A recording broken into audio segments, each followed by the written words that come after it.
Hello friends, आप सभी लोगों का स्वागत है। आज हम लोग भारतीय संविधान की विशेषताओं से संबंधित 15 महत्वपूर्ण प्रश्नों को लगाएंगे। दोस्तों मैंने और भी वीडियोस बनाए हुए हैं। आप नीचे दिए हुए आज़ाद स्टडी चैनल के इस आइकन पर जब आप क्लिक करेंगे तो वहां से प्लेलिस्ट पर जाकर आप सभी वीडियोस देख सकते हैं। दोस्तों, अगर अभी तक हमारे चैनल को सब्सक्राइब नहीं किया है तो चैनल को सब्सक्राइब कर लें और साथ ही साथ बेल आइकन प्रेस करना ना भूलें ताकि आगे आने वाले नोटिफिकेशन आपको समय से मिलते रहें। दोस्तों, ये क्वेश्चन सभी परीक्षाओं के लिए महत्वपूर्ण हैं, तो आप भी लगाइए और देखिए कि आपसे कितने क्वेश्चन बनते हैं। ठीक है दोस्तों, स्टार्ट करते हैं। क्वेश्चन नंबर फर्स्ट है, भारतीय संविधान का आप किस प्रकार वर्णन करेंगे? ए, यह लिखित संविधान नहीं है। बी, बहुत छोटा एवं सुसंगत है। सी, विश्व के विस्तृत संविधानों में से एक है। डी, आकार में मध्यम है। तो दोस्तों, भारतीय संविधान जो है विश्व के विस्तृत संविधानों में से एक है। इसका सी नंबर ऑप्शन सही होगा। दोस्तों, पहला पॉइंट तो ये याद रखिएगा कि जो भारतीय संविधान है वो राज्य और केंद्र के लिए एक ही संविधान का प्रावधान है। ऐसा नहीं है कि राज्य के लिए अलग संविधान है और केंद्र के लिए अलग संविधान है। ठीक है दोस्तों। और दूसरा पॉइंट ये याद रखिएगा दोस्तों कि इसमें भारत के संविधान में 22 भाग और 12 अनुसूचियां और 395 अनुच्छेद है। इसलिए भारतीय संविधान विश्व के विस्तृत संविधानों में से एक है। ठीक है दोस्तों। क्वेश्चन नंबर 2 है, भारत का संविधान है ए, अत्यंत लचीला। बी, कठोर अधिक लचीला कम। सी, अत्यंत कठोर। डी, कठोर कम लचीला अधिक। दोस्तों, भारत का जो संविधान है कठोर कम लचीला अधिक है। इसका डी नंबर ऑप्शन सही होगा। जबकि दोस्तों, अत्यंत जो लचीला संविधान है वो ब्रिटेन का है और अत्यंत जो कठोर संविधान है वो संयुक्त राज्य अमेरिका का है। ठीक है दोस्तों, नेक्स्ट क्वेश्चन लेते हैं। क्वेश्चन नंबर 3 है, भारतीय संविधान का जो स्वरूप है किस प्रकार का है? ए, पूर्णतः संघात्मक। बी, भावना में संघात्मक, संरचना में एकात्मक। सी, संरचना में संघात्मक, भावना में एकात्मक। डी, एकात्मक। दोस्तों, भारतीय संविधान का जो स्वरूप है वो संरचना में संघात्मक और भावना में एकात्मक है। इसका सी नंबर ऑप्शन सही होगा। क्वेश्चन नंबर 4 है, भारत एक धर्मनिरपेक्ष देश है। इसका तात्पर्य क्या है? ए, सभी नागरिकों को भाषण देने की स्वतंत्रता है। बी, सभी नागरिक कानून के सामने समान है। सी, उसका राज्य स्तर पर कोई धर्म नहीं है। डी, सभी वयस्कों को चुनाव में मत देने की स्वतंत्रता है। दोस्तों, भारत एक धर्मनिरपेक्ष देश है। इसका तात्पर्य है उसका राज्य स्तर पर कोई धर्म नहीं है। दोस्तों, राज्य स्तर या कह सकते हैं कि सरकार का जो है कोई पर्टिकुलर एक धर्म नहीं है, बल्कि उसके लिए जितने भी धर्म हैं समान हैं। ठीक है दोस्तों, इसका सी नंबर ऑप्शन सही होगा। नेक्स्ट क्वेश्चन लेते हैं। क्वेश्चन नंबर 5 है, भारत में किस प्रकार की शासन व्यवस्था अपनाई गई है? ए, सामूहिक मंत्रिमंडलात्मक प्रणाली। बी, अमेरिका अध्यक्षात्मक प्रणाली। सी, फ्रांसीसी अध्यक्षात्मक प्रणाली। डी, ब्रिटिश संसदात्मक प्रणाली। दोस्तों, भारत में जो है ब्रिटिश संसदात्मक प्रणाली को शासन व्यवस्था में अपनाया गया है। इसका डी नंबर ऑप्शन सही होगा। इसमें कार्यपालिका जो होती है दोस्तों वो विधायिका के प्रति उत्तरदायी होती है। ठीक है दोस्तों। क्वेश्चन नंबर 6 है, भारत द्वारा निम्नलिखित में से किस शासन प्रणाली को अपनाया गया था? दोस्तों, ये सीटेट जूनियर में क्वेश्चन आया हुआ है। ए, संसदीय और एकात्मक। बी, राष्ट्रपति और संघीय।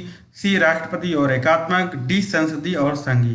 दोस्तों, भारत में जो है शासन प्रणाली संसदीय और संघीय प्रणाली को अपनाया गया है। इसका डी नंबर ऑप्शन सही होगा।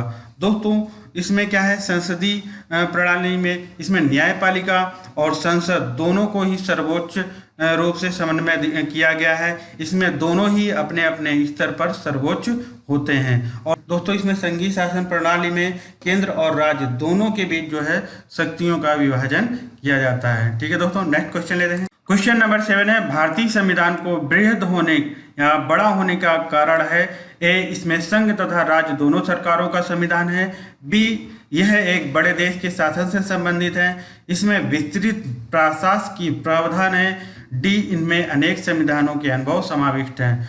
दोस्तों, भारतीय संविधान के बृहद होने का कारण इसमें संघ तथा राज्य दोनों सरकारों का संविधान है। इसका ए नंबर ऑप्शन दोस्तों सही होगा। यानी संघ सरकार का भी जो संविधान है और जो राज्य सरकार का संविधान है, दोनों सरकारों का संविधान सम्मिलित रूप से है। ऐसा नहीं है कि राज्य सरकार का संविधान अलग हो और संघ जो सरकार है उसका संविधान अलग हो, ये भारतीय संविधान में ऐसा नहीं है। ठीक है दोस्तों। क्वेश्चन नंबर 8 है, भारत में वैध प्रभुसत्ता निहित है? ए राष्ट्रपति में, बी न्यायपालिका में, सी संविधान में, डी मंत्रिमंडल में। दोस्तों इसका सी नंबर ऑप्शन सही होगा। भारत में वैध प्रभुसत्ता जो है संविधान में निहित है, क्योंकि संविधान की जो शक्ति का स्रोत है वो हम भारत के लोग हैं और संविधान को जो शक्ति मिलती है वो भारत के लोगों से मिलती है।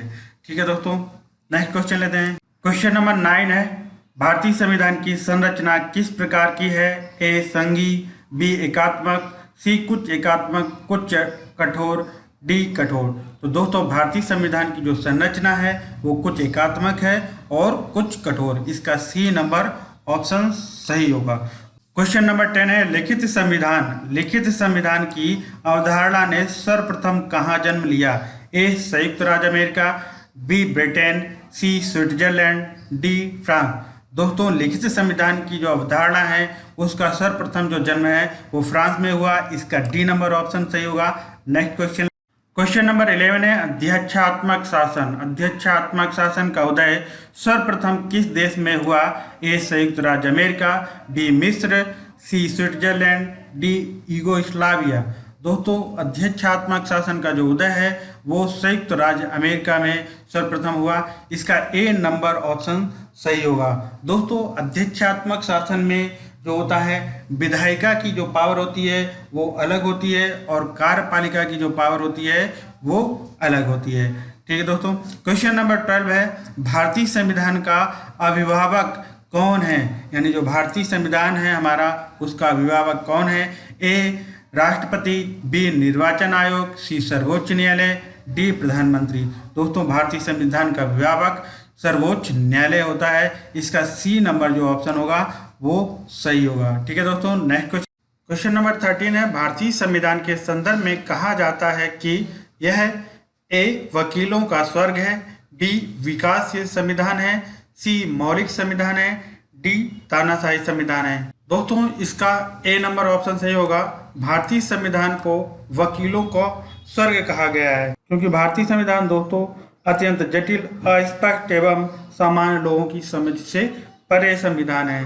ठीक है दोस्तों भारतीय संविधान वकीलों का स्वर्ग है, ये कथन जो है सर आइवर जेनिंग का है, ये ध्यान रखिएगा दोस्तों। ठीक है दोस्तों। क्वेश्चन नंबर 14 है, भारतीय संविधान अधिक कठोर तथा अधिक लचीले के मध्य एक अच्छा संतुलन स्थापित करता है? ए भीमराव अंबेडकर, बी केसी वियर, सी अलेक्जेंड्रोविक्स, डी एम.वी. पायली। दोस्तों ये जो कथन है वो केसी वियर का है कि भारतीय संविधान अधिक कठोर तथा अधिक लचीले के मध्य एक अच्छा संतुलन स्थापित करता है, अर्थात भारत का जो संविधान है अंशतः कठोर और अंशतः लचीला है। ठीक है दोस्तों।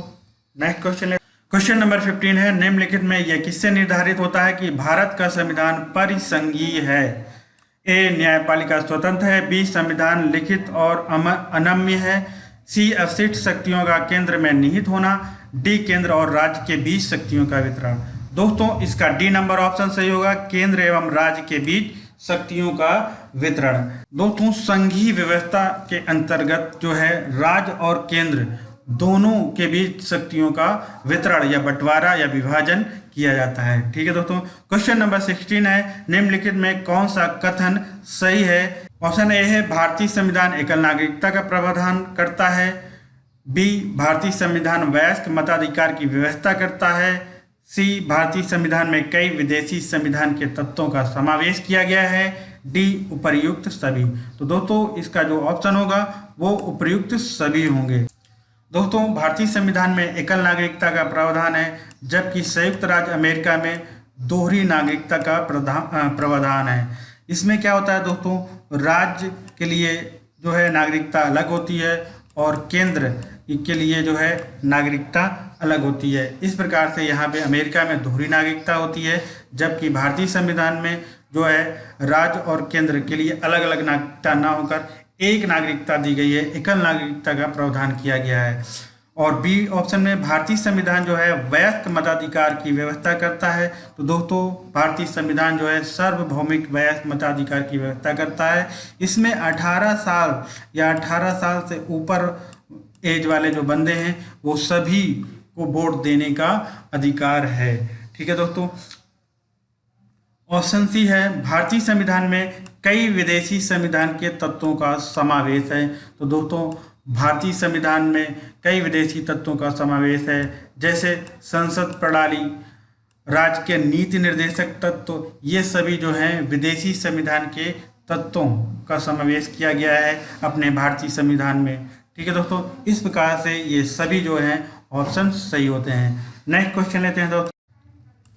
क्वेश्चन नंबर 17 है, भारत में प्रजातंत्र इस तथ्य पर आधारित है कि ए यह राज्य के नीति निर्देशक तत्व हैं, बी यहाँ मौलिक अधिकार प्रदान किए गए हैं, सी संविधान लिखित है, डी जनता से सरकारों को चुनने तथा बदलने का अधिकार प्राप्त है। दोस्तों भारत एक प्रजातांत्रिक देश है और ये प्रजातांत्रिक तत्व पर आधारित है। यहाँ पर जो है दोस्तों जनता से सरकारों को चुनने तथा बदलने के अधिकार प्राप्त हैं। इसका डी नंबर ऑप्शन सही होगा। दोस्तों अगर वीडियो पसंद आया हो तो लाइक, सब्सक्राइब, शेयर करना ना भूलें। मिलते हैं नेक्स्ट वीडियो में। जय हिंद।